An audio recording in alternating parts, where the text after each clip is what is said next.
kumenya ibimenyetso byerekana ko turi mu minsi ya nyuma, komeza urebe iyi video kugeza ku mpera. Rero tutangira n'igice cya mbere, turavuga ku isi ko isi irimo kwangirika mu bijyanye n'imyitwarire. Bibiliya ibivugaho iki? Ibivugaho nk'uko tubibona muri Timoteyo wa kabiri ibice 3 umurongo wa mbere, ivuga iti menya ko bakunzi ba Mbogunesi TV, ndabasuje ndabaramukije cyane, ndabifuriza igicamunsi cyiza n'umunsi mwiza ku bantu mwese mudukurikiye muri mu bihugu bitandukanye, yaba abari mu bihugu bya Afurika y'Iburasirazuba mu karere k'iwacu, abari mu bihugu bya Afurika y'Amajyepfo, Afurika y'Iburengerazuba ndetse n'iy'Amajyaruguru. Ndasuhuza kandi abantu mwese mudukurikiye muri ku mugabane w'Uburayi, umugabane wa Amerika ndetse n'umugabane wa Aziya, mwese mwumve mwikaze. Iyi mukurikirana ni Mbogunesi TV, ngiye mugiye kubana nawe mu kiganiro nk'ibisanzwe, ni Hagenimana Adolphe.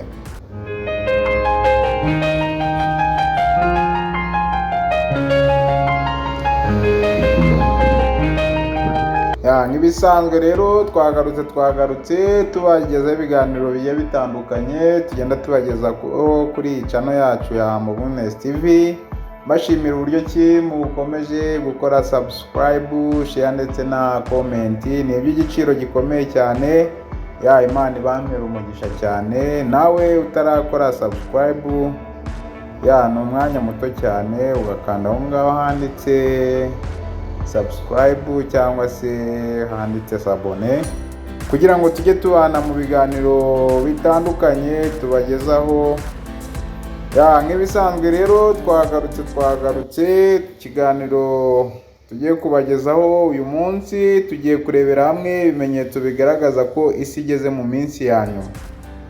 Wagiye usoma ibitabo, wumva inkuru zitandukanye, ureba amafilime atandukanye, ariko uyu munsi ngiye kukuzanira inkuru rwose igaragaza ibimenyetso by'aho isi igeze, nuko tugomba kubyitwaramo n'inama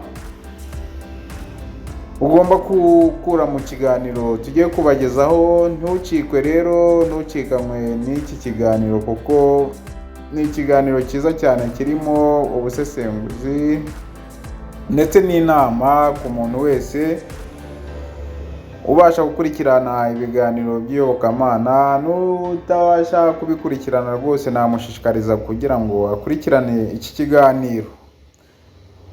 Muraho neza rero nshuti zanjye bakunzi ba Mbogunesi TV.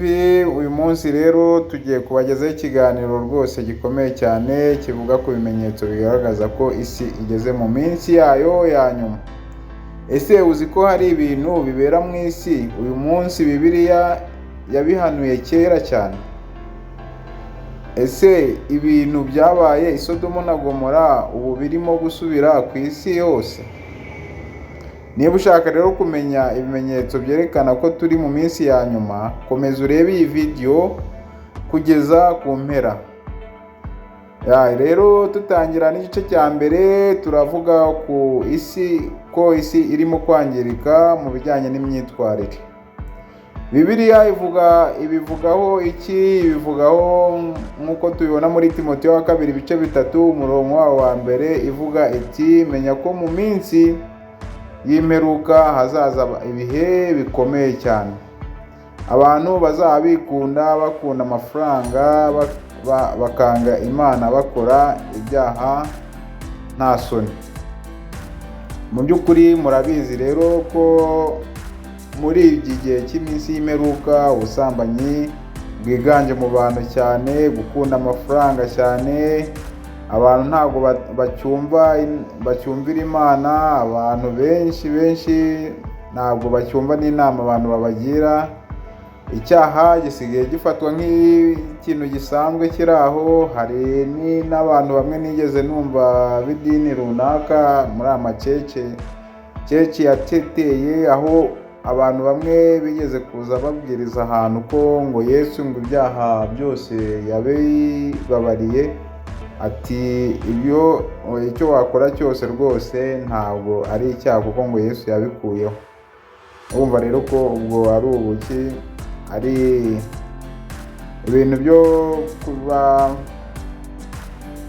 wakumva kuba mbese abantu nk'abo ngabo bakugira inama kujyana ahantu habi cyane. Urumva rero ko icyaha bagihinduye nk'ikintu gisanzwe cyane. Rero ukuri kwagiye guhindurwa ikinyoma. Murumva ko abantu benshi cyane basigaye bafata ukuri bakaguha ikinyoma. Ikinyoma cyahindutse ikintu kibi, aho kugira bavuga ukuri bavuga ibinyoma. Ibi byose rero ntibyari bisanzwe mbere, ariko uyu munsi biragaragara hose. Igice cya kabiri rero ni nk'uko twabonye Sodomo na Gomora mu kiganiro cyahise, aho twakuyemo isomo rikomeye cyane. Muri Bibiliya Sodomo na Gomora byarimbuwe kubera icyaha cyari cyararenze urugero. Murabyibuka cyane ko Imana rwose yarebye ireba muri Sodomo na Gomora, ihasangamo umuntu umwe ari we Loti n'umuryango, aribo bagomba kurokorwa muri uwo muryango, muri iyo migi, kuko abantu bari bamaze kuba babi cyane n'icyaha cyabo, ibyaha byabo byararenze urugero. Abantu ntibubahaga Imana, bakoraga ibyaha ku mugaragaro, ntibumvaga n'inama ubagiriye. N'uyu munsi isi iri gusubiramo iyo nzira. Ushobora kuvuga uti ese hari itandukaniro rinini hagati y'ibyo byaha icyo gihe nibiba uyu munsi? Icyo ni ikintu ushobora kugenda wibaza, ariko mu bigaragara ni uko ibyabaga muri icyo gihe n'uyu munsi biri kuba, dukurikije yuko ibyaha biri gukorwa ku mugaragaro rwose, nta soni nta ki, abantu ntibagitinya Imana. Igice cya gatatu rero kiravuga ku bimenyetso turi kubona ubu. Ibimenyetso byo turimo turagenda tubibona cyane, harimo intambara zidashira, inzara n'indwara z'ibyorezo, murabizi cyane rwose. Harimo kutagira urukundo, rwa rukundo rukonje, abantu ntibitaye ku Mana. Ibyaha birimo bikorwa ku mugaragaro nk'ibisanzwe. Ibi byose Yesu yarabivuze muri Matayo ibice 24. Yesu yarabivuze rwose ibizaba mu gihe cy'imperuka. Igice cya kane rero, ubutumwa kuri wowe urimo kureba iki kiganiro. Ubutumwa rero naguha nuko niba ureba iyi video uyu munsi, si uko ari impanuka kuyireba, ahubwo ni amahirwe yo kwisubiraho no kwegera Imana no kwitegura kugira ngo Imana ikugirire neza. Rero Imana iracyaduhamagara, iracyaduha umwanya wo kwihana. Imana rwose n'ubu ngubu imbabazi iracyicaye ku ntebe y'imbabazi, kugira ngo buri wese uciye bugufi akaza agasaba Imana imbabazi, kugira ngo Imana imugire neza kandi imubabarire. Nawe rero niba ukurikiranye ibiganiro tubagezaho kuri Humble Bonnes TV, ni umwanya wo kugira ngo ufate icyemezo uve mu bidatunganye, kuko Imana igushaka kugira ngo ube umukozi wayo, kandi nawe ugire uburyo ki ukora umurimo wayo.